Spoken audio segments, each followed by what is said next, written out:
কারণ সব জায়গায় এখন দুর্নীতির কারণে আজকে আমাদের কপালের মধ্যে এমন লড়াদশা, আজকে আমরা 90% মুসলমানদের দেশেও আজকে ইসকনের মতো একজন এনজিও একটা সংস্থা আমাদের মুসলমানদেরকে জবাই করে দেয়। জোরে কোন কথা ঠিক কিনা? আজকে আমরা মুসলমান 90% মুসলমান আঙ্গুল চুষতেছি বাংলাদেশে বসে বসে, এদিক দিয়ে ইসকনের সেই সন্ত্রাসীরা একজন আইনজীবীকে জব করে দিয়েছে। আপনারা হয়তোবা খবর দেখবেন যে এই আমরা কিছুই করতে পারতেছি না, এই ইসকনকে নিষিদ্ধ করতে হবে। জোরে কোন কথা ঠিক কিনা? কে কে ইসকনের নিষিদ্ধ চান দু হাত তুলে দেখান। এই ইসকন বাংলাদেশে থাকতে দেওয়া যাবে না। এরা হলো ইহুদি। এরা কি? এদের যে সংস্থাটা আছে এটা হলো নিউ ইয়র্কে, আমেরিকার নিউ ইয়র্কে এদের সংস্থান যে তৈরি হয়েছে, এটা আবার যে ভারতেও অনেক সম্পৃক্ত আছে। এই হিন্দুরা, যে হিন্দু ভাইরা আছে এরাও এদের মধ্যে সম্পৃক্ত আছে। সবাই কিন্তু হিন্দু না, ইসকনের মধ্যে ইহুদি বেশি। ওদের চক্রান্ত সবচাইতে বেশি। ইহুদিরা ইসলামের জন্য ক্ষতিকর। জোরে কোন কথা ঠিক কিনা? কারণ ইহুদিরা ওই শুরুর যুগ থেকে ইসলামের কোনো কিছু ছাড় দেয় নাই। বিশ্বনবীর সবচাইতে বড় শত্রু হইল ইহুদিরা। এই জন্যই মুসলমানদের সবচাইতে বড় শত্রু হইল ইহুদিরা। সাপ আর বেজি যেমন, ইহুদিরা আমাদের জন্য ঠিক তেমনি। ওরা খুঁজে কিভাবে মুসলমানদেরকে এই দুনিয়া থেকে উৎখাত করে দেওয়া যায়, এই চিন্তায় তারা ঘুরে। কিন্তু আসলে বলুন তো, আল্লাহ রাব্বুল ইজ্জাত এটা কোনোদিন করতে দিবে? আশ্চর্য লাগে, এই বাংলাদেশের মধ্যে তারা সংখ্যালঘু মাত্র কয়েকজন হয়ে আমাদের উপর তারা নির্যাতন করে। এটা আশ্চর্যের বিষয়। এই জন্যই ও মুসলমান, এখনো আমাদের সময় আছে, তাদেরকে প্রতিহত করতে হবে। এখনো গাও হইছে, এই গাওটাকে কেটে ফেলে দিতে হবে। যদি এটা ক্যান্সারে পরিণত হয়ে যায় তখন আর মৃত্যু ছাড়া কোনো উপায় নাই। জোরে কোন কথা ঠিক কিনা? ওই ক্যান্সার হওয়ার আগে আমাদের প্রতিহত করতে হবে। এই ইসকনকে নিষিদ্ধ করতে হবে। বাংলাদেশ সরকারের কাছে আমরা দাবি জানাবো, এই ইসকনকে পুরোপুরিভাবে নিষিদ্ধ করতে হবে, বাংলাদেশ থেকে উৎখাত করতে হবে। যে সমস্ত হিন্দু ভাইরা এদের সাথে সম্পৃক্ত আছে ওদেরকে আমরা বলবো, এই ইহুদিদের সাথে আপনারা মিশবেন না। আমরা হিন্দু ভাইদেরকে ছোট করতে চাই না, ওরাও আমাদের সাথে বসবাস করে।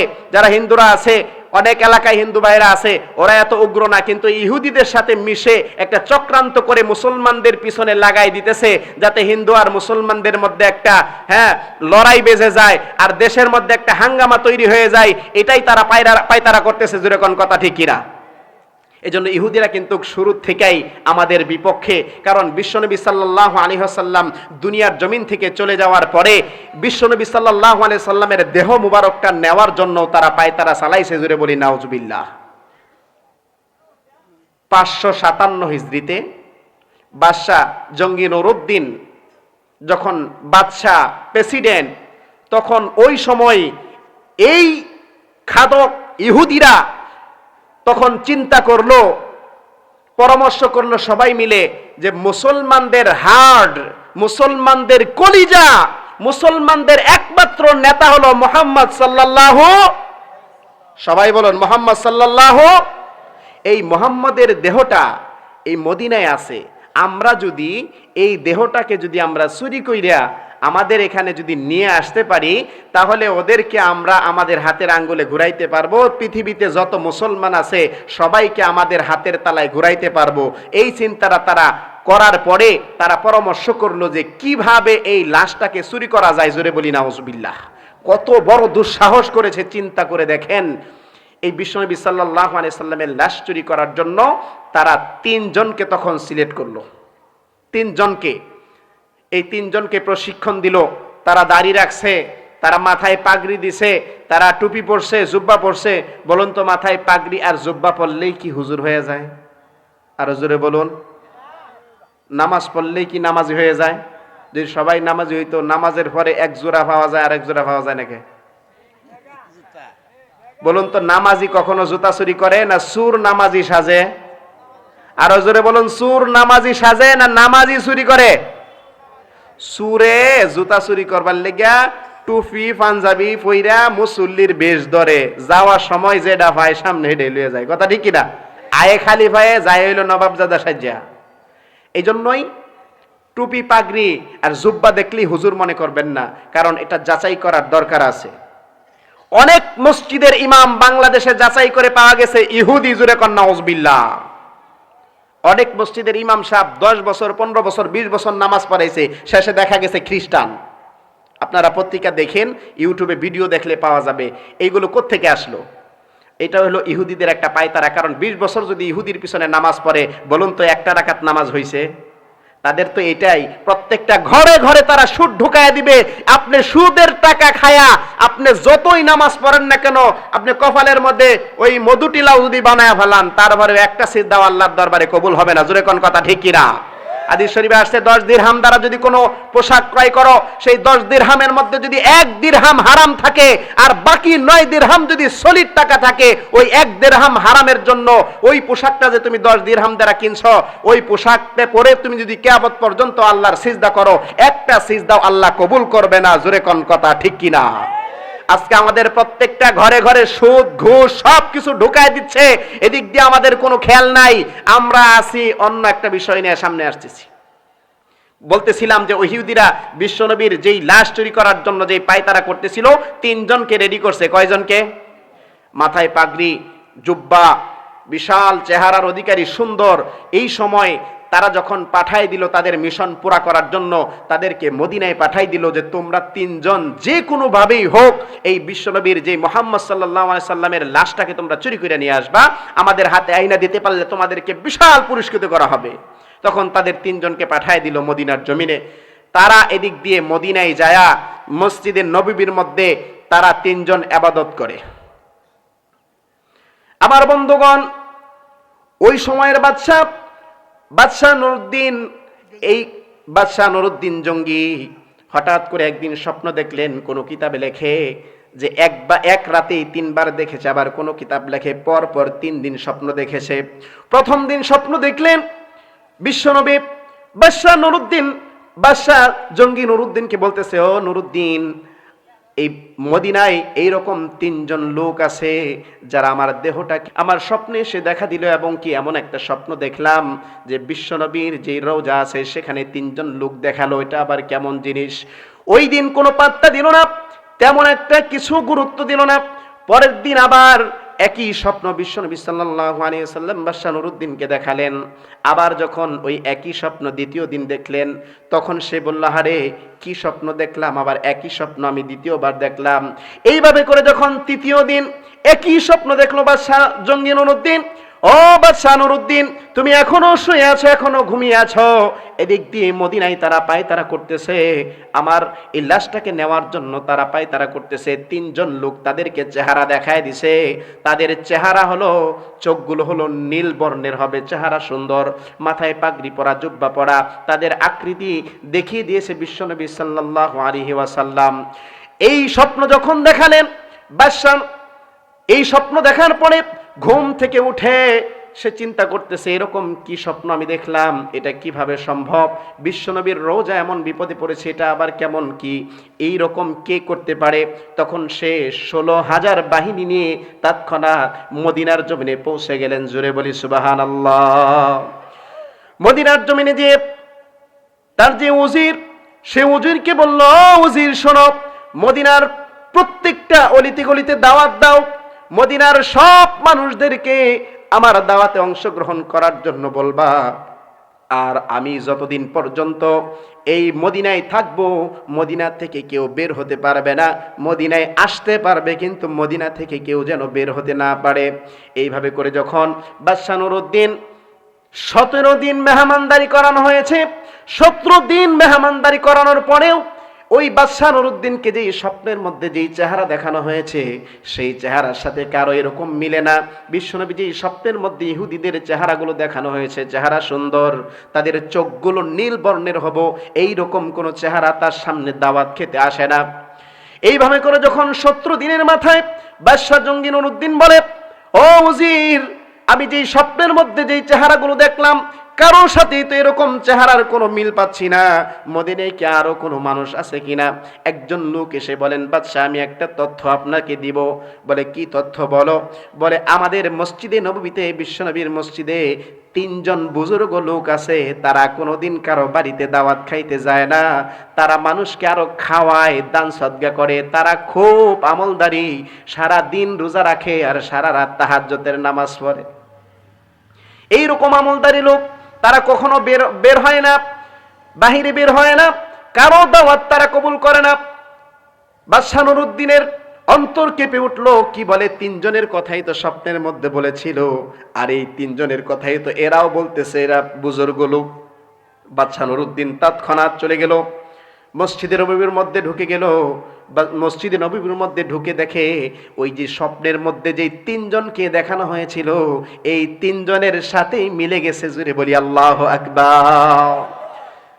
আমার বন্ধুগণ, বাদশা নুরউদ্দিন তখন সঙ্গে সঙ্গে ওই তিনজনকে ধরে ফেললেন, জিজ্ঞেস করলেন তোমরা কারা? তখন তারা কথা বলে না, তাদের চেহারাগুলো রুমাল দিয়ে ঢাকা ছিল। তারা জিকির করতেছে, মানুষকে বুঝাইতেছে তারা অনেক বুজুর্গ, অনেক মানুষকে তারা ভক্ত বানিয়ে নিয়েছে এলাকার মধ্যে। সবাই বলতেছে, ও বাদশা, আপনি কি করতেছেন? এদের সাথে বিয়াদবি করবেন না, এরা খুব ভালো মানুষ আমাদের জানা মতে। এরা কোনোদিন কারো ক্ষতিও করে না, সারাক্ষণ শুধুমাত্র জিকির করে, সারা দিন রোজা রাখে, আর সারা রাত তাহাজ্জুদের নামাজ পড়ে। এরা কোনোদিন কারো ক্ষতি করে না, কোনোদিন কারো সাথে ঝগড়াও করে নাই, কোনো কিছু করে নাই, এদের সাথে বিয়াদবি করবেন না। বাদশা নুরউদ্দিন বলে, পরে দেখা যাবে এরা কতটুকু বুজুর্গ, আগে আমার স্বপ্নের সাথে আমি মিলিয়ে নেই। যে স্বপ্নের সাথে বিশ্বনবী বলেছেন এই তিনজনের কথাই বলেছিল, তখন ওই তার যে সৈন্যবাহিনী আছে তার সৈন্যবাহিনীদেরকে বললেন, এদেরকে তোমরা পাকড়াও করে ফেলো, ধরে ফেলো। ধরে ফেলার সঙ্গে সঙ্গে বাদশা নুরউদ্দিন তাদেরকে প্রশ্ন করা শুরু করলো, এবার বল, বিশ্বনবী আমাকে যে স্বপ্ন দেখিয়েছে তোরাই হলো সেই তিনজন। সবাই তো আজব তাকিয়ে আছে, হারে এই রকম ভালো মানুষদের সাথে এরকম খারাপ আচরণ করতেছে। বাদশা এটা তো মানা যায় না। বাদশাকে বারবার রিকোয়েস্ট করতেছে, আপনি ধ্বংস হয়ে যাবেন, এদের সাথে এরকম কইরেন না। তখন বাদশা নুরউদ্দিন বলে, কিছুক্ষণ পর বের হবে এরা ভালো না খারাপ। ওদেরকে প্রশ্ন করলো যে তোরা কিসের উদ্দেশ্যে এখানে এসেছিস, আমার কাছে বল। ওদেরকে যখন জায়গা থেকে সরানো হলো, বিশ্বনবীর ওইভাবে লাশটাকে তারা চুরি করার জন্য কিভাবে পায় তারা করতেছিল, ওই যেই জায়গার মধ্যে তারা ইবাদত করে যায় নামাজ বিছাইছে, যেই জায়গার মধ্যে, ওই জায়গার মধ্যে আরেকটা চাটাই বিছাইছে। চাটাই বিছানোর পরে আরেকটার নিচে হলো পাথর। নিচে পাথর সরাইয়া রাত্রের বেলা অল্প অল্প করে খনন করে, এবং যেই মাটিগুলো হয় এইগুলো মসজিদের মধ্যে ফালাইলে তো মুসল্লিরা বুঝে ফেলবে যে এই মাটি কোত্থেকে আসতেছে। ওরা ব্যাগের মধ্যে, থলির মধ্যে করে দূর জায়গায় নিয়ে ফেলে আসে। অল্প অল্প করে 3 বছর ধরে খনন করছে। এই রকম ভাবে 20 হাত দূরের থেকে খনন করা শুরু করেছিল। আর অল্প একটু খনন করলেই বিশ্বনবীর পাও মুবারকের কাছে চলে যেত। এমন সময় ওই লোকগুলোরে ধরা হলো। বাদশা নুরউদ্দিন জিজ্ঞেস করলো, তোমরা কি পায়তারা করতেছিল আমাকে বলো। তারা তখন বলল, বাদশা নুরউদ্দিন আমরা বলবো, কিন্তু তোমাকে একটা প্রতিশ্রুতি দিতে হবে। বলে, কি প্রতিশ্রুতি? বলে, আমাদেরকে তুমি মারতে পারবা না। বাদশা নুরউদ্দিন বলে, মারি না মারি এটা পরের বিষয়, আগে বল তোরা এখানে কেন এসেছিস আর কিভাবে গর্ত খনন করেছিস। তখন সবাই আশ্চর্য চোখে তাকিয়ে আছে। যখন ওদেরকে ওইখান থেকে আনা হলো, জায়নামাজগুলো তোলার জন্য যখন অর্ডার দেওয়া হলো, জায়নামাজ তোলার পরে সবাই বলতেছে, দেখেন এখানে তো কিছুই নাই, পাটি বিছানো আছে। আবার যখন পাটি তোলার জন্য যখন আদেশ দেওয়া হলো, দেখে একটা পাথর, ওই পাথরের উপরে তারা ইবাদত করে। বাদশা নুরউদ্দিন বলতেছে, এই পাথর তো এই এলাকার না, এটা হলো অন্য এলাকার পাথর, এই পাথরও তোলো। পাথর তোলার সঙ্গে সঙ্গে দেখে একটা সুড়ঙ্গ রাস্তা। জুড়ে বলি আল্লাহু আকবার। বাদশা নুরউদ্দিন ধরে ফেলেছে, বিশ্বনবী স্বপ্নের মধ্যে দেখিয়ে দিয়েছেন। এমন সময় বাদশা নুরউদ্দিন সেই সুড়ঙ্গ দিয়ে ঢুকে পড়ল। সুড়ঙ্গ দিয়ে ঢুকতে ঢুকতে দেখে ওই ইহুদিরা বিশ্বনবীর দেহ মুবারক চুরি করার জন্য গর্তটা এমন ভাবে খনন করেছে, অল্প অল্প করে গর্ত খনন করতে যায়া এমন ভাবে এত দূর পর্যন্ত পৌঁছায় গেছে। আর এক হাত যদি যেতে পারতো বিশ্বনবীর পাও মুবারকের কাছে চলে যেত। বিশ্বনবীর পাও মুবারকের কাছে যে বাদশা নুরউদ্দিন চোখের পানিগুলো জর্জর করে ছেড়ে দিছে। ওগো আল্লাহর নবী, সারা জীবন কোরআন হাদিস পড়েছি তোমাকে দেখার জন্য। ওগো আল্লাহর নবী, আজকে আমি এই কাজটা করেছি, আমার এই কাজের বিনিময় তুমি কিয়ামতের ময়দানে তুমি রাসূলের পায়ের নিচে আমি নুরউদ্দিনের স্থান করে দিও। তখন বাদশা নুরউদ্দিন ওই ইহুদি তিনটাকে ধরে সঙ্গে সঙ্গে জবাই করে দিয়েছে। জোরে বলি আল্লাহু আকবার। ইহুদিরা নতুন চক্রান্ত না, এইটা হলো ও অনেক আগের থেকেই তারা চক্রান্ত করে, কারণ ইহুদিরা কোনোদিন আমাদের বন্ধু হতে পারে না। এই জন্যই যে ইসকনের যে ঘটনাটা ঘটছে, এইটা কিন্তু ওরাই কিন্তু পায়তারা করে বরং আরো হিন্দুদেরকে এই সাথে মিশাইছে, তাদের সাথেও দল আরো বড় করছে। তো এই জন্যই ওই সমস্ত চক্রান্ত থেকে আমাদের বেঁচে থাকতে হবে, কারণ ওরা চক্রান্ত করে আমাদের ঘরে ঘরে সুদ ঢুকাই দিচ্ছে। এখন প্রত্যেকটা ঘরে ঘরে সুদের টাকা, ওই যে কিস্তি ঢুকাই দিছে, কিস্তিতে সুদ দেয় আর প্রত্যেকটা ঘরে ঘরে খায়। এদের ঘর থেকে সন্তান হইতেছে। বলুন তো এগুলো আল্লাহর ওলি হবে না ডিপজল হবে? ডিপজল কিন্তু ভালো মানুষ, ডিপজলের কথা শুনে আসতেছেন। তবে যাই হোক, এই মুসলমান আমরা কামে মুসলমান হতে হবে, নামে শুধু মুসলমান হলে হবে না। আল্লাহ তো বলছেন মুসলমান না হয়ে মইরো না, নামাজ পড়ো, সুদ খায়ও না। যদি সুদ খায় আমরা যদি মরতে পারি, কিয়ামতের ময়দানে আল্লাহ আমাদেরকে কিরকম শাস্তি দেবে এটা তো জানেন।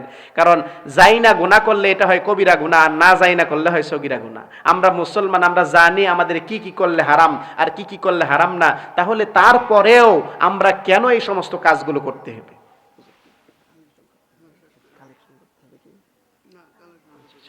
এই জন্যই আমাদের জানতে হবে আমরা কি করলে হবে। যেহেতু রাত অনেক হয়ে গেছে, কথা বললে অনেক সময় বলা যাবে। আপনাদের কি কষ্ট হইতেছে? পিছনের মানুষগুলোর কি কষ্ট হইতেছে? এই জন্য রাত অনেক হয়ে গেছে। আমাদের যে প্রধান মেহমান আসছে, আমি যদি আরো কথা দীর্ঘ করি তাহলে ওনার কষ্ট হবে। হ্যাঁ, এই জন্য আপনাদের কাছে আরেকটা অনুরোধ থাকবে আমার। তে আমি যেহেতু আপনাদের কাছেরই, আমার বাড়ি হলো মিসকিপাড়া, আপনারা সবাই জানেন যে আমার নাম হলো আব্দুর রহমান ফুলপুরি। আমি এর আগেও আসছিলাম আপনাদের এখানে।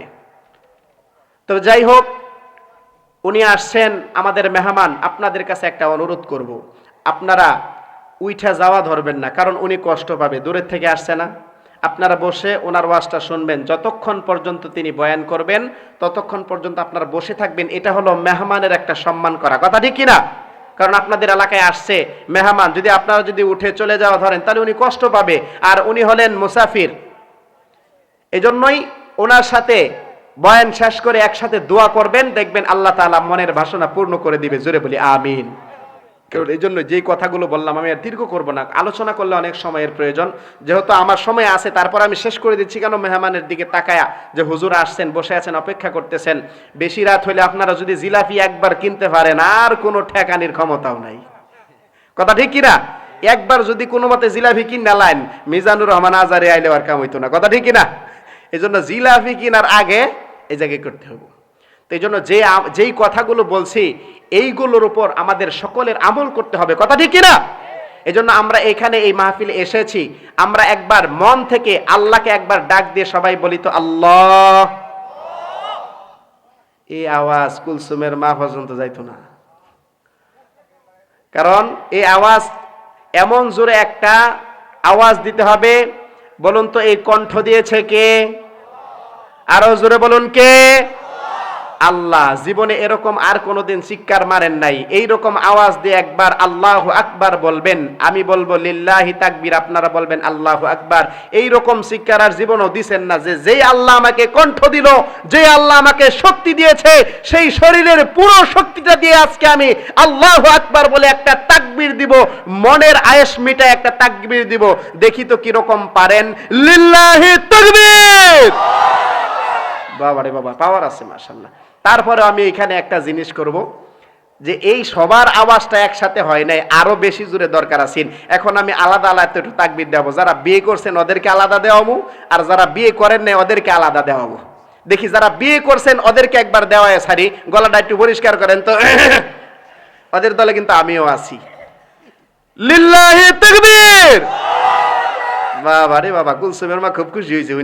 যাক আঙ্গরে হেতানে গেছে, যাক আল্লাহ আকবার কইছে, আমি শুনছি। দেখি এবার সামনের যে ভবিষ্যৎ আমাদের যুবক ভাইয়েরা, তোমাদের হাতেই সামনে। যুবকদেরকে ইসলামের জন্য কবুল করো, সবাই বলি আমিন।